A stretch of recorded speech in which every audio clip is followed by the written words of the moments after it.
This is not so bad of a question. Just pay attention to whether they say support or weaken. Sometimes they do say weaken or undermine the underlying claim, and that means we've got to somehow go against it. But for the most part, read the passage. It's not that long, but just focus on that underlying part and kind of get a dumb summary if you can. Researchers, studied bicycling behavior in Queensland, Australia. Hayworth and Schramm asked adult bike riders questions about their level of experience, reasons for riding a bike, and route preferences.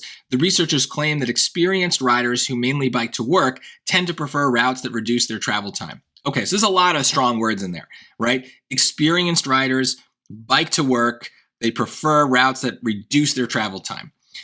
So anything that kind of checks those boxes is good for me. So they're giving me new things, right? These are responses from a bike rider in Queensland. These are just like made up quotes.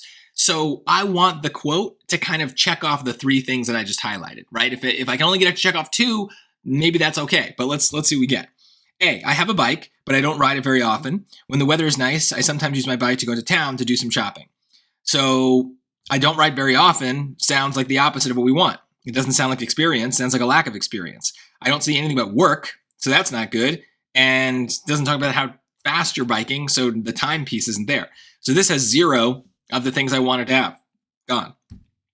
B, I just got a new bike and I'm looking forward to going on rides with my friends soon. Again, inexperienced, nothing about work, nothing about travel time.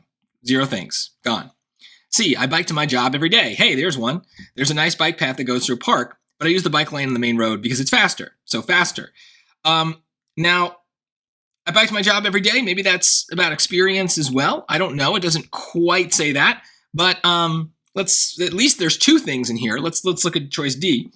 I usually bike to work, but I'm taking the bus now because my bike has a broken part that needs to be fixed. So the work part is good, but they're not biking. So I don't know. What does that have to do with getting there faster or not? So this is maybe one of the things I need. So maybe this experience gets me to 3, but I don't really care, right? There's nothing else it could really be. 2 is already better than 1. There you go.